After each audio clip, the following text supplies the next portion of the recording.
Do you find yourself engaging in perfectionistic behaviours like being overly self-critical, having ridiculously high standards, procrastinating a lot, having a lot of anxiety about getting tasks done, really overworking to be like really good at something before you show anyone that you're doing the something just in case you're not good at it, or having like a massive fear of failure?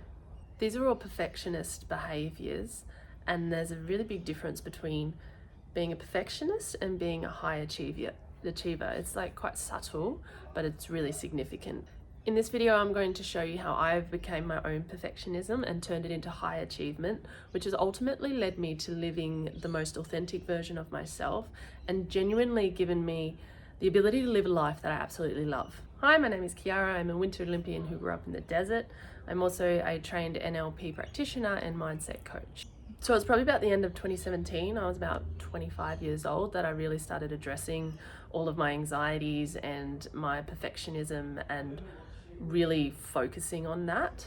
It was at this time that forced me into a major belief shift, which was really the catalyst that started me on this journey to undoing a lot of the behaviours that I had grown up with and that led me to who I was. This belief shift allowed me to really chase after high achievement without all the shitty anxiety feelings of the perfectionism that I was really experiencing most of the time. So success became suddenly a choice for me rather than a subconscious fear or avoidance of disappointing myself or someone else. Before I go into that, I'd like to address the differences between high achievement and perfectionism, because they're very closely related, but they're two very significant things that are very important to understand. There are really 10 main differences. Number one is an all or nothing thinking. Both perfectionists and high achievers work really hard to achieve like really big goals. The difference is that a high achiever can be satisfied with achieving excellence or very close to it,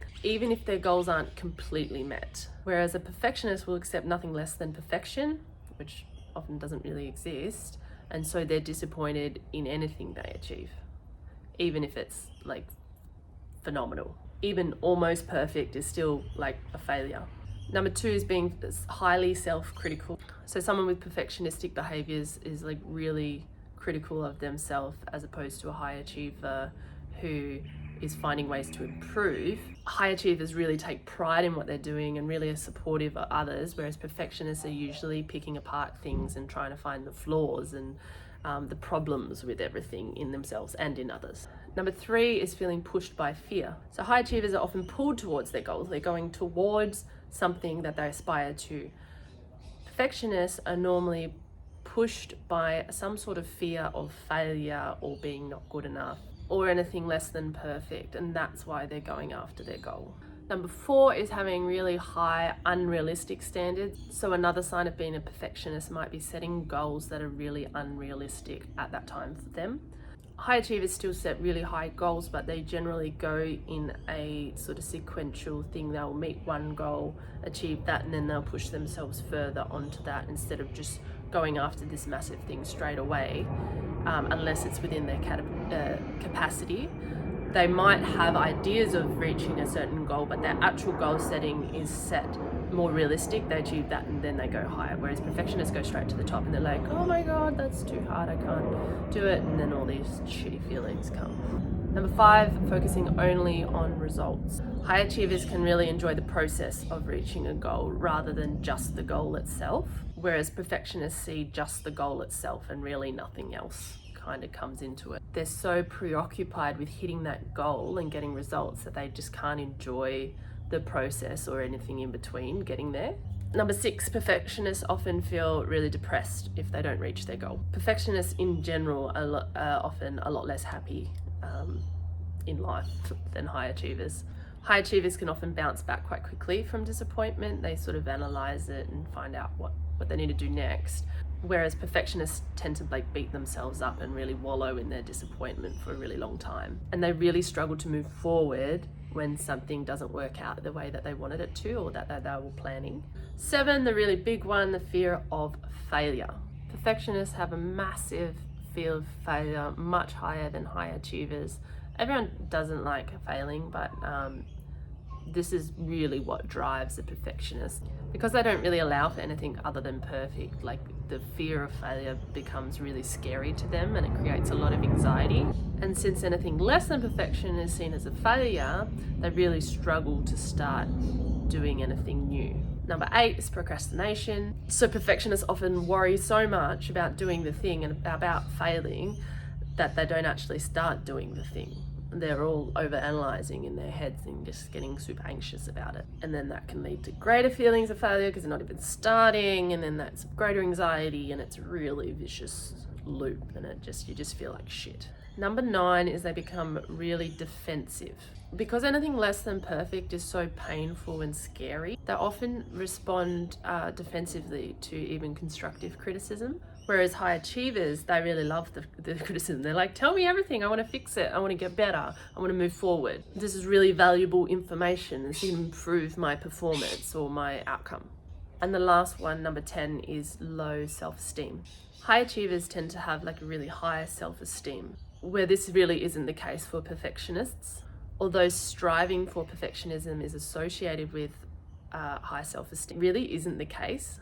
When someone with perfectionistic qualities tends to analyze themselves, they don't see their achievements, they see their failures. So it leads to a low self-esteem. This also causes them to be really lonely and isolate themselves. They kind of push other people away, which then leads to an even lower self-esteem. So the mindset and identity shift that I had, I was studying at uni at the time. I had decided to do an honours, and this degree was like just for interest state. I had studied conservation and wildlife biology as my undergrad. I had done a teaching diploma, graduate diploma. This was an honours in animal science, so it was all over the place. But I had started, I had committed to this, I had talked to all my professors, I had set up the experiments and things like that, done a whole bunch of study, got about halfway through it. Absolutely fell apart.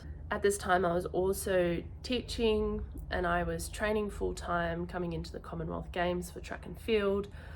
And I was just so overwhelmed and overworked. And it was my absolute belief that you must finish something that you started. You've made a goal, you've made a commitment, and you need to do that, and you need to see it through to the end. You said you would. You said you would, so you must.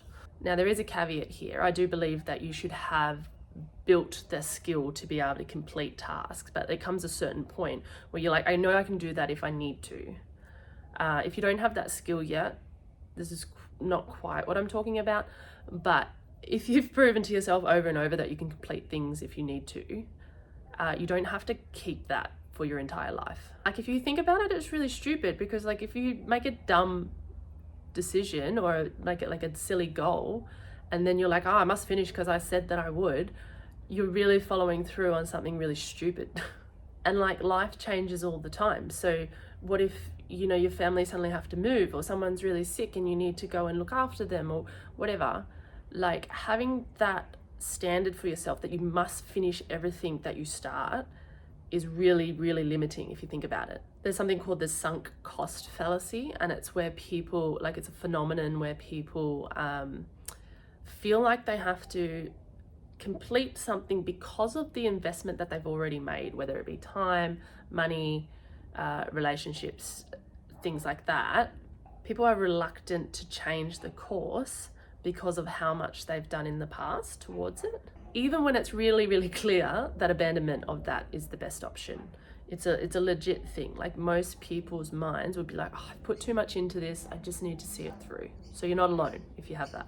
So I was like full of anxiety, I was doing all this stuff, I felt awful, I didn't want to let myself down, I didn't want to let my parents down. What would my professors think? How would I tell them? Like, just going around and round and round. I finally decided to quit because I was just falling apart, and literally no one cared. Like, no one even really remembered that I was doing that. It's really like bizarre. Like, and at the time, even when I told people were like, oh, okay.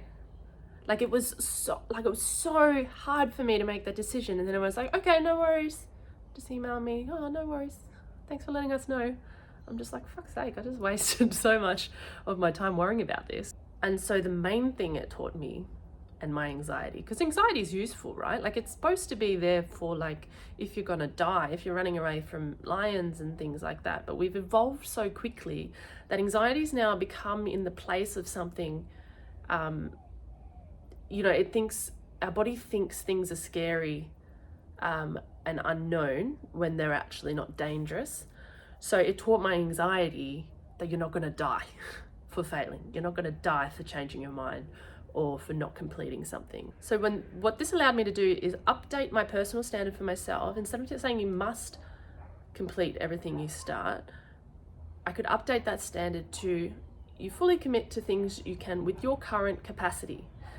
If new information comes in, you can then review and update what your predicament is and if you want to go forward with that. It's not a must complete.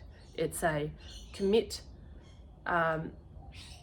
fully commit yourself with the capacity you currently have. Update if situations change. And the underlying belief change of this was that there is no such thing as failure, only results. Like, you think of it from a data perspective, every time you don't get what you want or you don't succeed at something, it just tells you more information, more data points to revise the strategy or to update or to learn. So there's no such thing as failure. There are only lessons and only results. So then once you're not operating off constant fear and anxiety, your nervous system calms down and you can really start enjoying your achievements. So once I learned this, I literally, for the next couple of years, I threw myself into everything that I thought I would suck at, everything that I was once really scared to do. I started learning piano, I started learning guitar, I tried to sing. I'm awful at singing, but I gave it a go. I started learning a new language. Everything that I was ever scared of and kind of thought that maybe I'd want to do one day, threw myself into. And I was really on a mission to condition myself to deeply understand that I would not die if I didn't finish something, or if I couldn't finish something, or if I failed, or if I was just shit at it. So the number one tip I would give to you is get yourself to just start something and be bad at it. Even something small, or just make a mistake on purpose. Stuff it up, send the email anyway, don't go over your things a million times. Do something, that's a bit scary for you, but not of big consequence. Start from there and really absorb yourself in that belief. There is no such thing as failure, only results. Repeat it to yourself every day. Update that belief. Let go of what's holding you back and just start trying those new things. I really hope this has been useful for you. If you want more videos or you'd like to know more about me, hit the like and subscribe, leave a comment, and I look forward to seeing you in future videos.